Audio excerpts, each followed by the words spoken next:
Good morning, YouTube. I'm starting at 8 today, and I think I like this time. I'm rushing. I don't get back to my desk until 7:05, and then I try to get started at 7:30, and it's so I don't even know what to do with myself. I have all this extra time, so 2 minutes to showtime. Actually, I think I'll get started a little early, and we'll rock.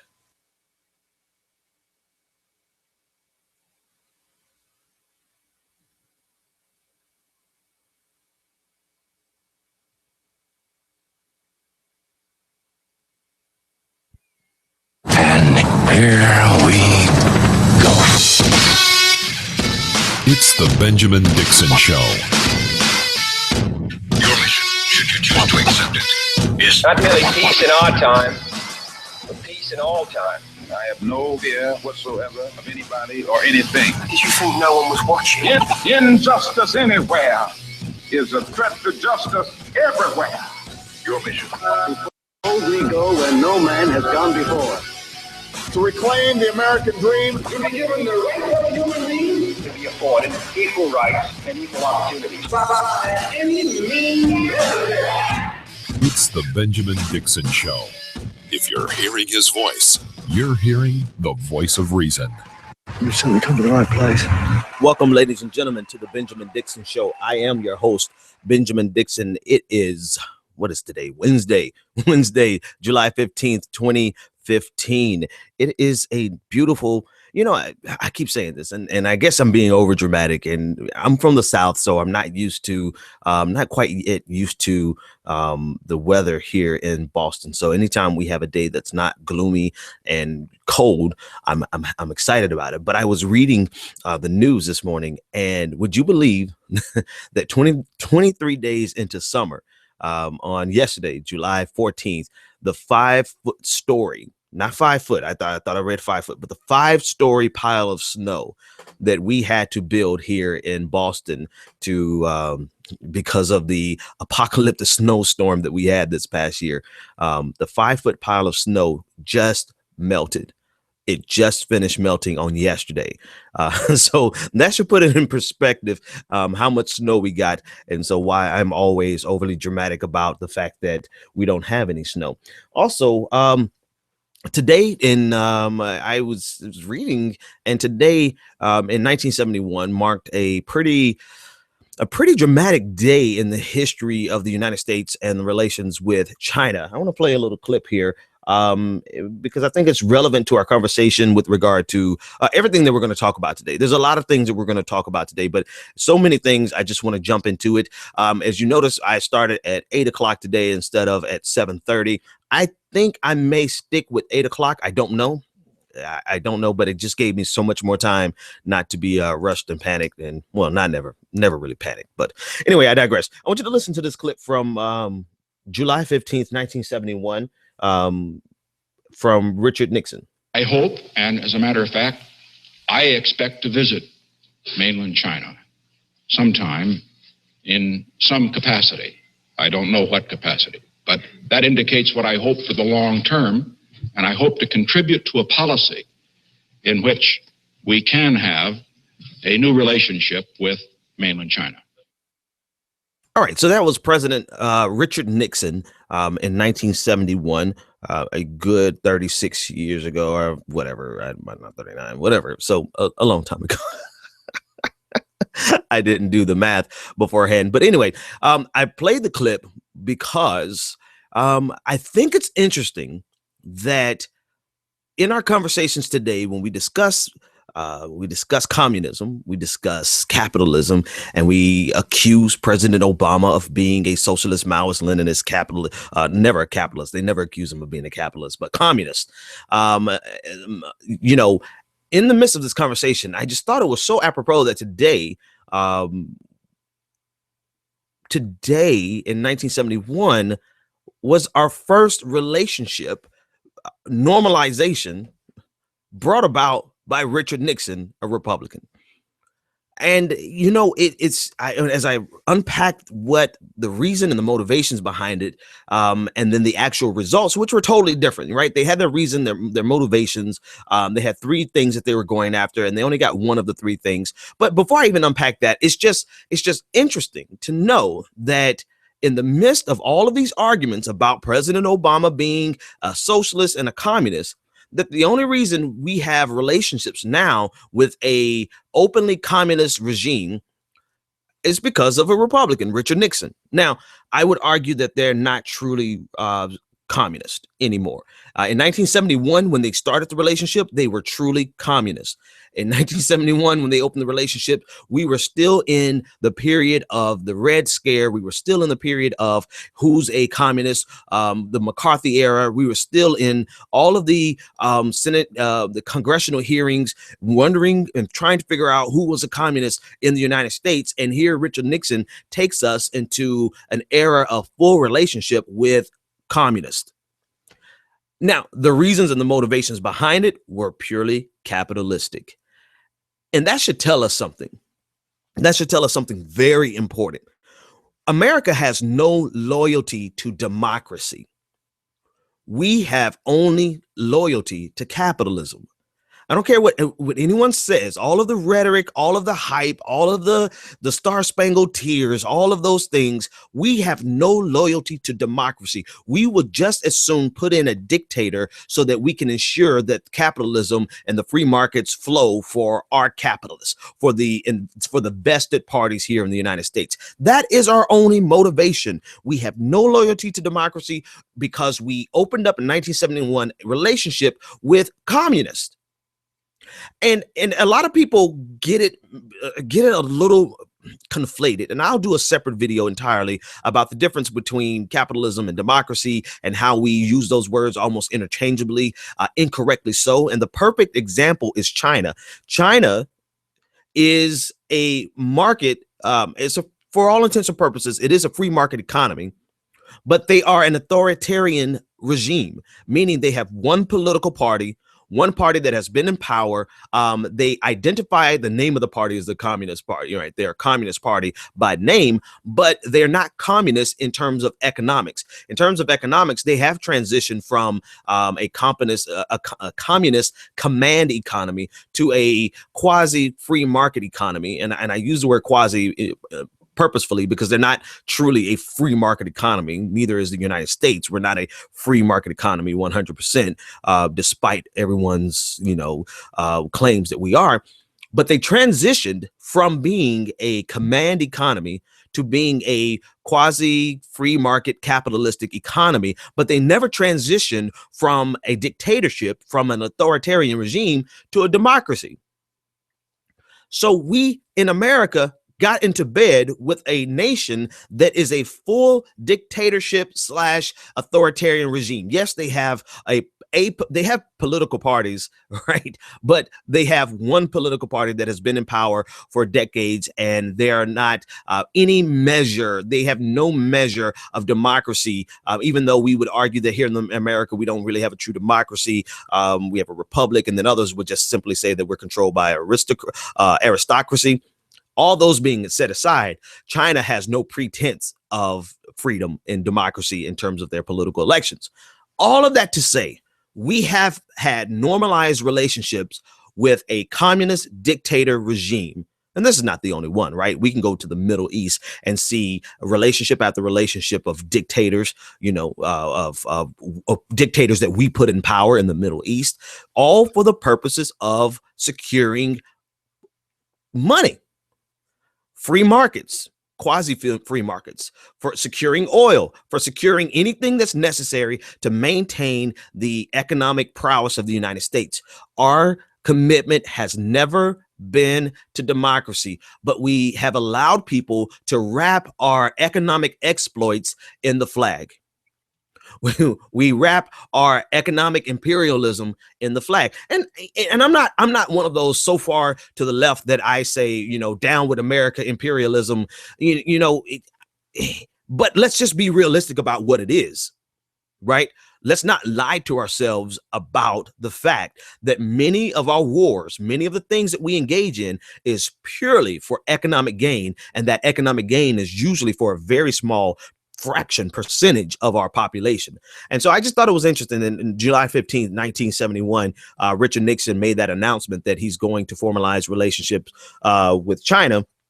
A key point in those relationships was that he went underneath the pretense of getting a new ally for the purposes of bringing a peaceful resolution to the Vietnam War. And they also went underneath the auspices of getting a relationship with an ally against the Soviet Union. And then finally, of course, they went and formalized trade relationships, which ultimately, I would argue, was the intention in the first place, because the first and second motivations, it did not help the relationship. It did not help bring Vietnam to a peaceful end any sooner, and it did not help in the relationship negotiations and positioning against Russia. So the only thing that really came about from the 1971 relationship that Richard Nixon engaged us in with China was the beginning of our globalized economy. We had, of course, there was international trade that's always been in place since the founding of our nation. We always had trade relationships with Europe, but the true globalized economy really began circa 1971. And because, and this is very important when we consider the ramifications of the Trans-Pacific Partnership, we did not go to China because we just liked the Chinese. We began those relationships in China because China had a very poor population that could produce. Labor in China was almost slave labor wages. It was dirt cheap. And so that was the first effect of that relationship, was that all of a sudden we had an open economy that we can get access to. And when I say we, I'm talking about the capitalists here, corporations here. They finally had the ability to start outsourcing to an unlimited supply of labor at a dirt cheap price, at a price that here in America we would never work for. But of course, in China, because it was a dictatorship, it was a authoritarian regime, and still is an authoritarian regime. There were no trade unions. There was no labor unions. There was no middle class that they had to contend with. There were no political ramifications of whatever decisions the leadership made. If the leadership of China wanted their wages to remain deflated, they could make it happen. They could do anything necessary, and that's what they did. There's plenty of documentaries to show that the government of China, the Chinese government, did things to make their country extremely attractive to foreign investment. And what do? You have either a very intelligent workforce, it was a combination of both, or a workforce that is going to work for slave wages. And that's where you see places like camps. For camps, people go into the warehouses and they live in the warehouses because they're not making enough money to actually go and live on their own. That's the type of paradigm that still exists in China. But this is what we're competing against, and this is what we will be competing against even more with the Trans-Pacific Partnership. So here's where it ties into everything else. Actually, hang on. I want to unpack that just a little bit more before we go to break. And when we come back from break, I want to tie it into what's happening in Iran, because we see what happened since 1971 in China, in many regards, is what President Obama is betting on with regard to Iran. And that is to bring in an isolated regime, bring them out from isolation and bring them into the international community, and use international trade and globalization as a means of putting money in the pockets of the powers that be, so that they will behave themselves.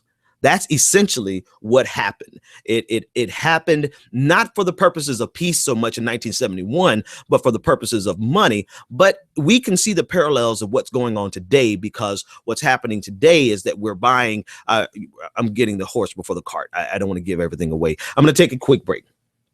And when we come back from this break, I want to unpack what's going on in Iran and the Iranian nuke deal that everyone is saying is the worst deal in the world. And then other people are saying it's the greatest deal in the world. And so we're going to look at it as pragmatically as possible to really unpack what it is, what it's going to accomplish, and what it's not going to accomplish.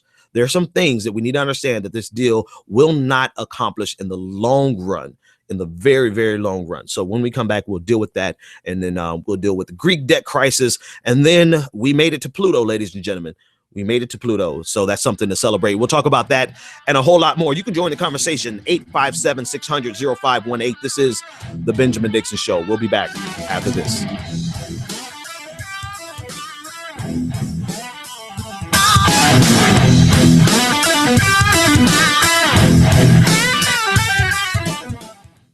When you're ready to lose weight, why count, track, and worry over every meal? Jenny Craig makes it simple. Just walk into a neighborhood Jenny Craig center or give us a call.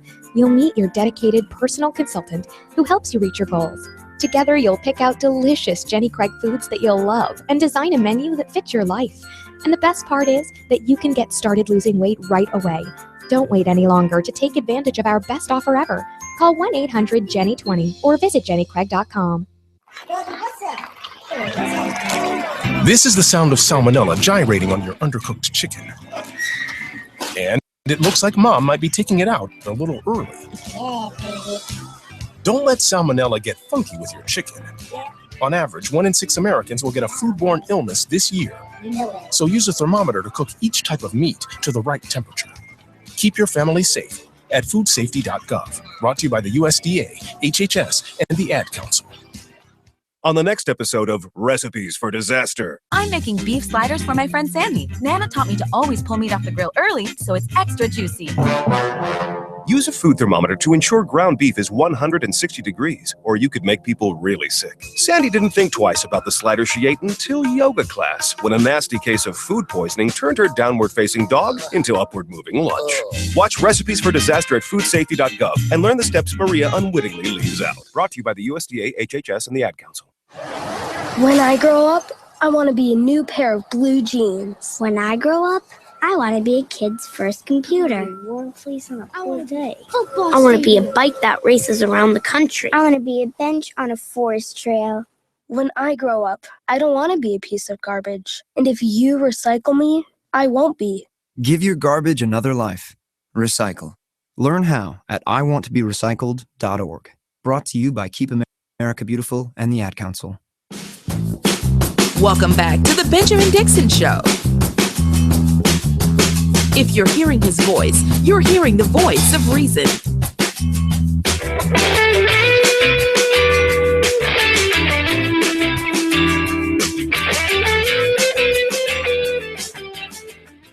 Because of this deal, we will, for the first time, be in a position to verify all of these commitments. That means this deal is not built on trust. It is built on verification. Inspectors will have 24/7 access to Iran's key nuclear facilities. Iran will have access to Iran's entire nuclear supply chain, its uranium mines and mills, its conversion facility, and its centrifuge manufacturing and storage facilities. This ensures that Iran will not be able to divert materials from known facilities to covert ones. Some of these transparency measures will be in place for 25 years. Because of this deal, inspectors will also be able to access any suspicious location. Put simply, the organization responsible for the inspections, the IAEA, will have access where necessary, when necessary. That arrangement is permanent. Ladies and gentlemen, the President of the United States. All right. So, of course, cue the Republican terror machine. They're absolutely, anything that President Obama would have offered would have been anything short of war would trigger the same response that we see right now, right? Republicans are saying, and Benjamin Netanyahu, the hardliner that he is in Israel, they are saying that this is the worst deal in the world and that Iran is going to blow everyone the hell up. That's the perception. That's what you would get if you just listen to right-wing media and you listen to Fox News. You would think that this was the worst deal in the world. But it also is not the best deal in the world. It's not the best deal in the world in the sense that it's not capable of stopping Iran in the very long run. It may stop them for the next 10 to 25 years, which is a great deal. I mean, let's be realistic. That is a good deal that we can prevent Iran for the next 10 to 25 years from getting a weapon of mass destruction, a nuclear weapon. But in the very long run, it's not going to stop. We could, and we'll unpack that a little more. I think I'm going to invite a couple of friends of mine who actually deal in this type of this field of study, nuclear proliferation, because there's a belief amongst a lot of, some scholars, that the proliferation of nuclear weapons cannot be stopped. But for the next 10 to 25 years, we've stopped Iran. And so the faux fear and terror that is coming from the Republican Party is shameful if it was not so predictable. But let's just look at the deal. So 2/3 of Iran's 19,500 centrifuges will be taken offline. And that is, of course, what is used to enrich their uranium. They will export all but 300 kilograms of their stockpile in low enriched uranium. And as President Obama said, I didn't play that clip, but prior to this, they had enough uranium to make 10 weapons. And now, after this deal, they won't have enough to make one. Now, those two things combined puts Iran perpetually, and this is where a lot of people are going to lie. I guarantee you this is exactly where there's going to be confusion and lies. This puts them perpetually 1 year away from being able to enrich enough uranium to make it to make a nuclear weapon. Now, I guarantee you, when you go on social media right now, people are going to say, oh, Iran is only a year from making a nuclear weapon. Well, they're perpetually 1 year away, because we have not only taken away their capacity to make it in the next 2 to 3 months, we have gotten access to 24/7 inspections by the IAEA, the International Atomic Energy Agency. We have the ability to verify now. And so long as we have the ability to verify, no matter what happens, if the IAEA confirms that they have done what they said they have done, for the next 10 years, and I believe he said 25 years, inspections will continue. So this year, when it starts, they will be 1 year away from being able to make a bomb. Next year, they will be another year away. It's a perpetual 1 year away from being able to enrich enough uranium. But I guarantee you, mark my words, somebody's going to say, oh, Iran is only a year away from making a weapon, and so President Obama failed. No, Iran is going to always be. So here's the worst case scenario. Let's play this out. Let's say Iran in 2 years says, oh, to hell with this. We're tired of this, and America's the great devil, and we must destroy them. Right? Okay.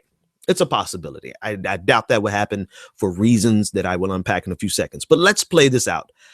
If they do go back on their deal, the deal that they made with the international community, then we will have a year's lead time to do whatever we decide to do, whether it be enforce draconian sanctions, which will crush them, which essentially what we've been doing over the last couple of years, we have crushed their economy, or send in the troops.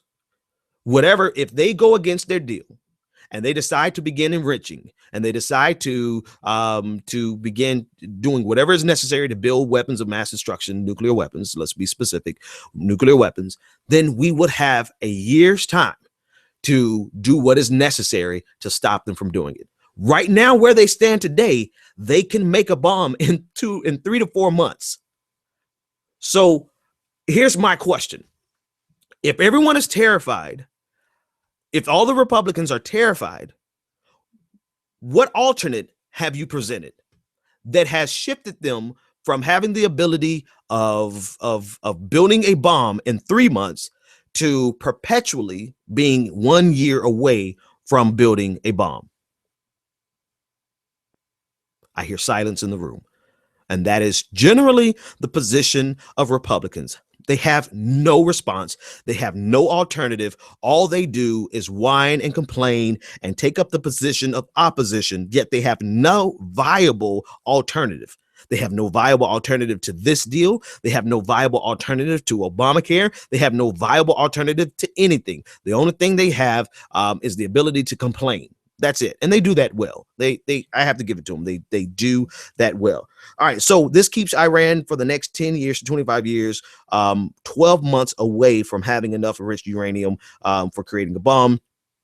They have a secret facility enrichment plant that is going to now be turned into a research facility and be given access to by the IAEA. They're converting their heavy water plant in Iraq, ARAK, not Iraq, but Iraq, so that it cannot produce weapons grade plutonium.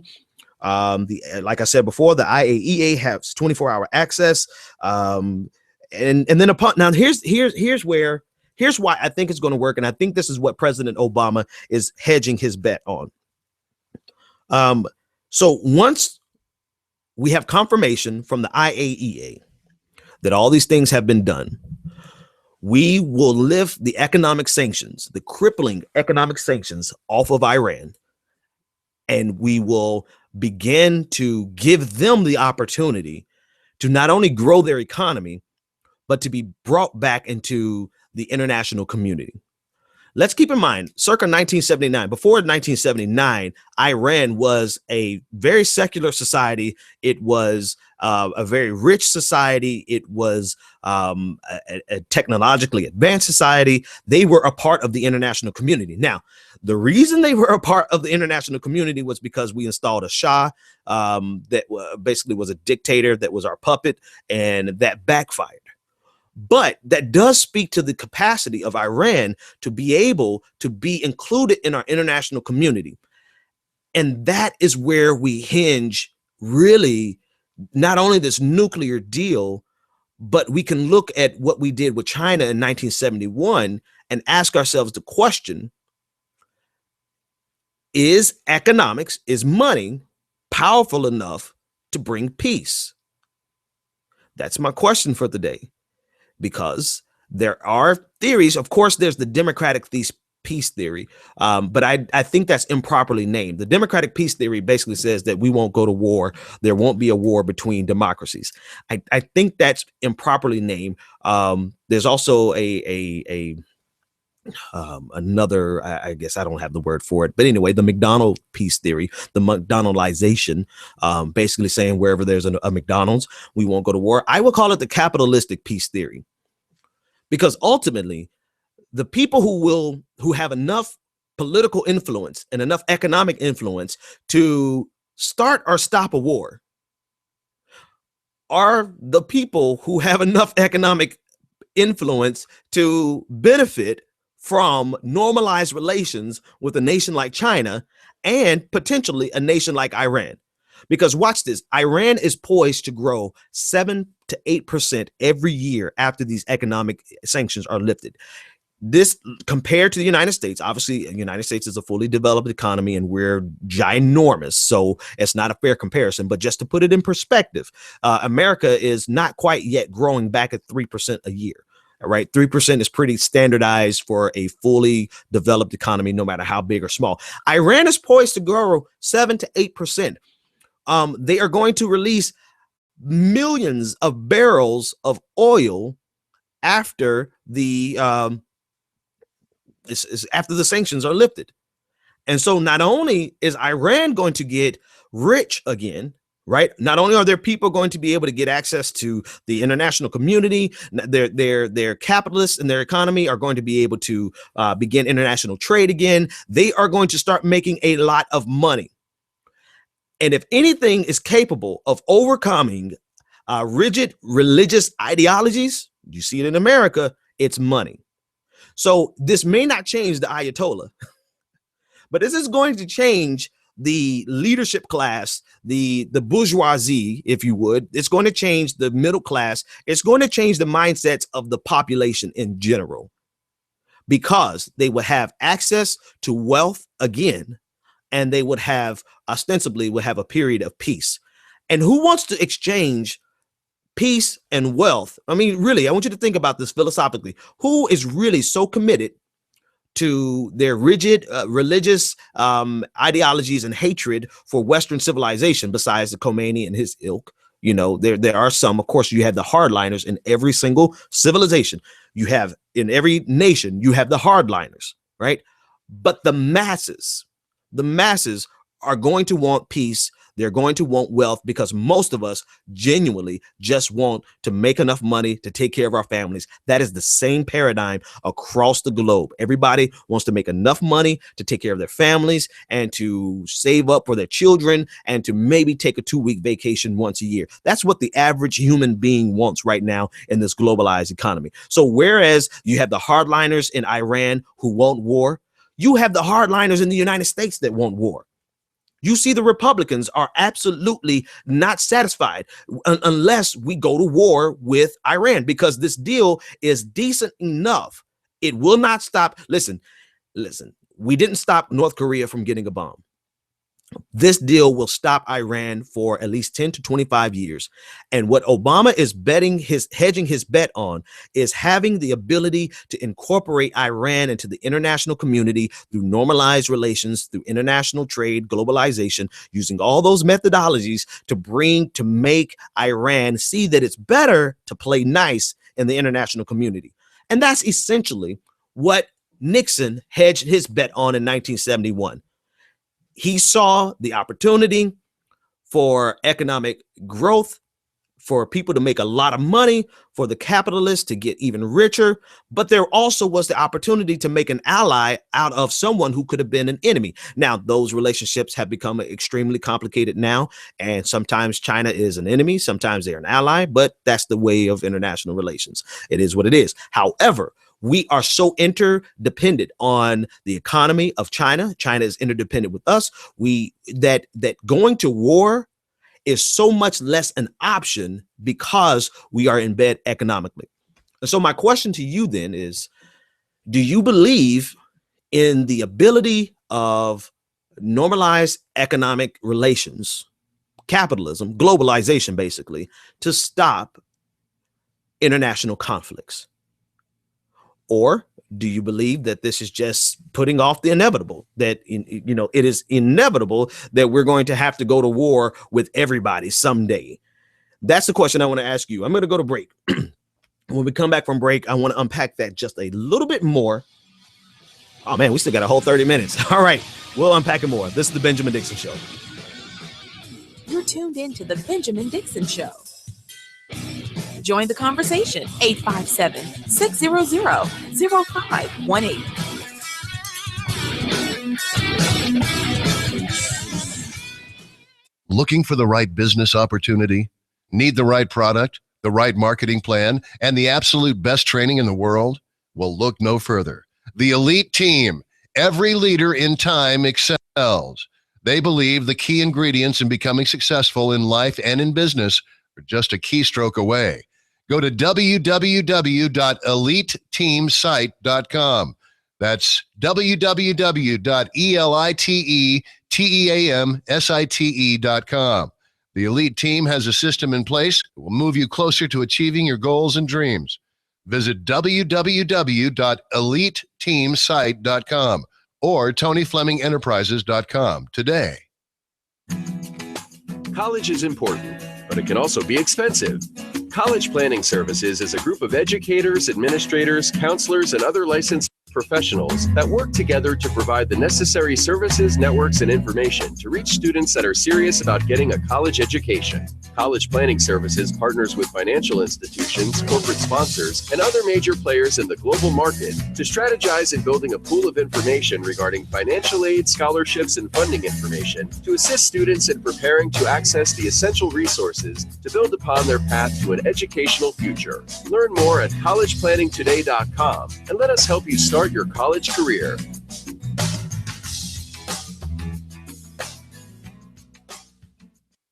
Do you want to take your business to the next level?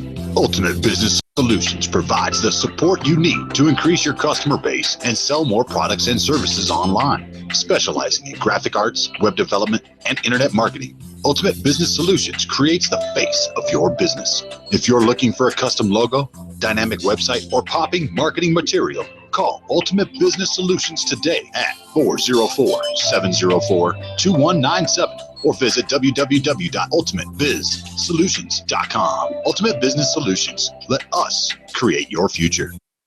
Do you have tax issues, owe back taxes, or need tax relief? Contact L&B Tax Service today. L&B offers you over 15 years of expertise and first-class tax service for individuals, professionals, and business owners. With nationwide service, you can easily find a location near you. Contact one of our tax professionals through our website, lbtaxservice.com. That's www.lbtaxservice.com. L&B Tax Service Incorporated. Tax professionals that you can trust. Finally. You've tuned in to the Benjamin Dixon Show. Man.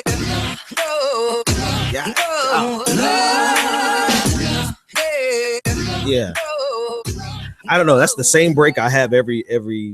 That's always my second break. But today that just felt long as hell. I was ready to get back and talk about this because someone hit me up with a message in a chat room, and they said Iranians are real people, and these sanctions had real world effects. My roommate in college was from Iran, and he had to work illegally under the table at IHOP because the sanctions ruined his dad's business, and his father had to stop paying for college in the middle of the year. And I think that's what happens. We really forget that, they're human beings just like we are. And I think sometimes, no, not sometimes, but too many times, far too often, we look at the rest of the world as not quite the same. But do you realize that a person who loses a job in Iran goes through the same drama that we go through here if we lose our jobs? I mean, imagine if all of a sudden your company was gone and you no longer could feed your children. That is the exact same thing that they experienced in Iran for the last couple of years because of these economic sanctions, which were necessary, right? You have to pay for your leadership will get you into something that you as the individuals have to pay for. So I'm not speaking ill against the sanctions because they were necessary. They got us to the table where we are right now. But what I'm saying is that the lifting of these sanctions, and if in the case that Iran abides by this deal, the lifting of these sanctions will do wonders for the Iranian people such that I don't think they're going to want to turn around. And what is going to happen is that you're going to see the middle class, you're going to see the average person over there saying enough is enough. We don't want to go back to the sanctions. We don't want to go back to being the outcast. We need to make money for our families. We need to put food on our table, and we need to pay for our kids' college tuition. So that is going to mobilize them politically to make sure that their leadership does not take them back down the road to isolation and the potential for war. So I think that's where we they're real human beings. And this is something I think I'm going to vacillate a little bit. I don't know how much I do want to deal with the Greek debt crisis a little bit more, but I think I'm going to go on a tangent here because the issue is humanity. That is the issue, and whether or not we see other people as being equally as human as we are. Because I put a video on my Facebook page the other day of, and I'm sure you've seen it. It's a viral video of a young girl, and it was a piece of art, right? They put it together to give a message, but the message was a Syrian girl celebrating. It looks like maybe her 7th or 8th, 9th birthday. She looks like a young girl, maybe 9, and between the time of her 9th birthday and her 10th birthday, the Syrian war broke out. And it showed selfie videos, her perspective of her experiences from her 9th birthday to her 10th birthday. And by the 10th birthday, you saw a child devolve from a happy, normal girl who could have been anywhere in the world to being in a refugee camp. Her parents were killed, and she's there celebrating her 10th birthday with a nurse that she doesn't know. She's been traumatized. Her life has been completely destroyed, and her entire psyche has been completely destroyed. She's no longer this burgeoning child who sees the world optimistically. She's now a victim of war. And I put this on my page, and some people didn't understand it. Right? Some people did not understand how I could take my eyes off of issues here in America and take a minute to look at the issues of someone else in another part of the world. And to me, that's just the most asinine, ridiculous thing imaginable, because ultimately they are the same as we are. Bottom line. And so if we don't begin to see the world, the people, of course, we have to do what we have to do. Of course, the sanctions were necessary. Of course, sometimes there is a cause for a legitimate, just war. Iraq was not one of those times. But there is sometimes we do have to go to war because people are crazy, right? And they have their agenda. But once we no longer see people as human beings, and we don't think that they experience pain like we experience pain, we don't think that they experience trauma in the manner in which we experience trauma, it makes it that much more easy for us. We've already dehumanized them, so it makes it that much easier for us to either ignore them or kill them. When the reality of it is that when someone's child is killed in the middle of a war, it is just as painful to them as it would be for us. So humanity, man, I'm telling you, it's about humanity ultimately. And that's really who I am at my core, but I digress. So the Iranian deal is going to keep us away from having to go to war as long as they play nice. And the ultimate goal is to bring them into the international community, and to get them wealthy again, right? Put money in their pockets. The sanctions have been lifted. They will grow from 6 to 7 to 8% annually. Jobs will come back. So when jobs come back, you do realize the youth will not be radicalized. When a kid can go get a job and make good money, he has less time to sit around and be angry about the fact that he doesn't have any money. And so the pull from which organizations like ISIS and Al-Qaeda can pull from will grow smaller. It won't be completely eradicated. No, there will still be extremists, people who are radicalized coming from all parts of the world. Matter of fact, right here in Boston, the police chiefs, a police captain rather, not the chief, one of the police captains' son was radicalized online and wanted to kill his father and go over to Syria to join in with ISIS. Radicalization can happen anywhere, but sometimes we just look at one region and say, okay, this is the problematic region. But the problem is, what's the girl from the State Department? So I can't think of her name, and I guess I shouldn't even know her name, but she said, she made it plain that if we create the environment in which these kids can get jobs, then they are much less likely to engage in terrorism. And man, the Republicans took her to task. I mean, they drove her around the shed, man. They really gave her hell, even started a hashtag jobs for terrorists, right? That's because in the minds of people like conservatives, they do not see anyone other than their particular brand of American as human. They don't see people in Iran as human beings. They don't see people suffering in Syria right now as human beings. They would consider the fact that their own children need a job to stay out of trouble, but then they won't consider that possibility for someone even in the projects, even in the hood. even right here in the United States. So when we have this singular view of what a person is, and we have a singular view of humanity, then that precludes us from seeing anyone else as being human being. And we can sit around and joke about going to war with a nation who has a bunch of people who are desperate just to take care of their families, just like we are here in the United States. But we can joke about it. We can bomb Iran. We can talk about, we can send letters over to the Ayatollah just so that we can inflame the situation more, because they don't see them as human beings. The only people they see as human beings are their red-blooded Americans, those conservative Christian value Americans. That's it. But I digress, because I think that's going to make me upset. Man, my wife made some, as I sip some tea right now, she made some water. This water is like, it's like a mojito water. It's just water with mint and cucumber. It's like the best water I've ever had in my life. But anyway, yes, I'm going to use that as a segue to talk about PLUTO, because the human race has made it further into the depths of space than we have ever gone before.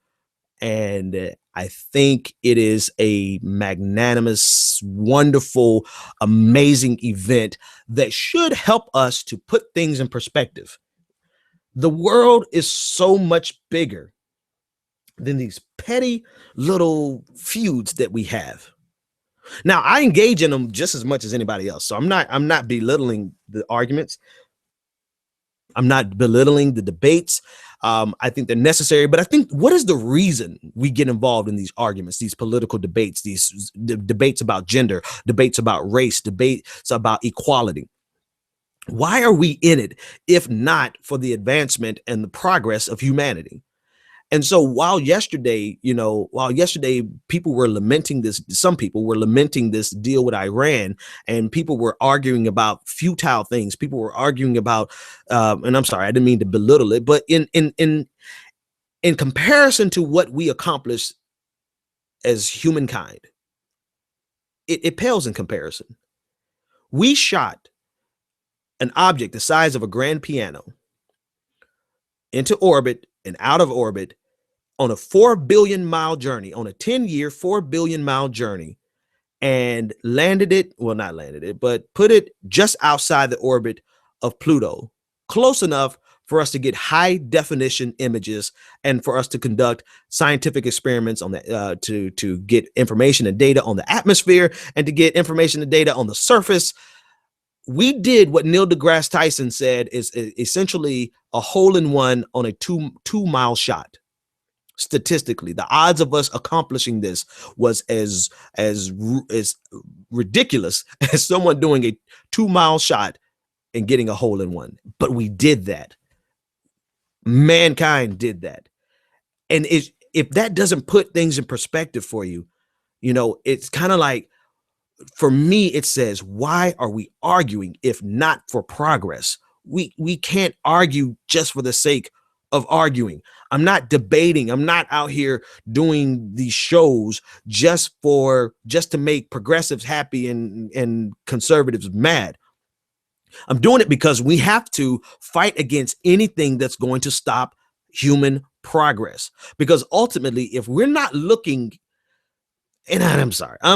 I don't want to get so philosophical, but I will. What the hell? It's my show. I do whatever the hell I want to. If we're not looking hundreds of years in the future, thousands of years in the future, then we're wasting our time. Everything we're doing right now, today, is a waste of our time. This Trans-Pacific Partnership is ultimately a waste of our time if we're not looking simultaneously towards the future. There is no future unless we prepare for it. All things come to an end. We're quickly destroying our planet such that we will need another domicile. We will need another place to live. And if we're not looking out into the stars as a means of discovery and exploration, then we're really wasting our time. And I think people they suffer from one or two things. They either have limited vision and they don't see the necessity of planning that far ahead, or they think that, you know what, that it's all apocalyptic anyway, that we're doomed and we're condemned to be destroyed eventually anyway. And so they become complacent. They either become apathetic or they become complacent. But then you have those of us who are hopeful that we can do more than just send a probe somewhere, that we can actually do what's necessary. We can actually do what's necessary to get us where we need to be. A vast virus database has been updated. And that is funny. That's what happens, ladies and gentlemen, when you're using computers to do all these things. So anyway, that's what we did with PLUTO. And I think we need to recognize the magnitude of the moment. The magnitude of the moment. We accomplished something that has taken us, I mean, it took us 10 years to get there. And so I think there was a really, really something that to be noted. And the images that are coming back are beautiful. They are astounding, and we'll be unpacking them for years to come. All right. So here we are. And here we are at the end of the show. And I'm going to make an appeal to you, ladies and gentlemen. I'm going to make this appeal every show. I want you to follow us on Twitter at the BPD Show. I want you to subscribe on YouTube. We're almost at 2,000 subscribers. We're quickly growing, and we're going to do some really good things. We're going to keep taking it to conservatism on an everyday basis. And the reason I take it to conservatism is because we need to make progress. Anything that's going to stop us from moving forward, we need to oppose. And that's what I'm here for. I need you to follow us on Facebook. Look up the Benjamin Dixon, facebook.com/the Benjamin Dixon Show, and follow us everywhere. Go to our website, read our articles, share our videos. Anything that you share helps us out. This is the Benjamin Dixon Show. I'm going to get out of here. You guys have a great day. And until that moment comes, when we, the Americans, are able to accept the fact that on that continent we are trying to forge a new identity for which we need each other, that I am not a ward of America. I am one of the people who built the country. Until this moment. And we are brothers. It's not a question of Jews or Christians or Muslims. We're all in the same boat. We need each other. Love is a condition so powerful. It may be that which holds the stars in the firmament. Until this moment. Love. Until this moment. Love. Until this moment. I come to you today to say that we can build a newer and better nation. I say we can do so, that we must do so, and that we will do so. You've tuned in to The Benjamin Dixon Show. Visit us online at www.thebenjamindixonshow.com.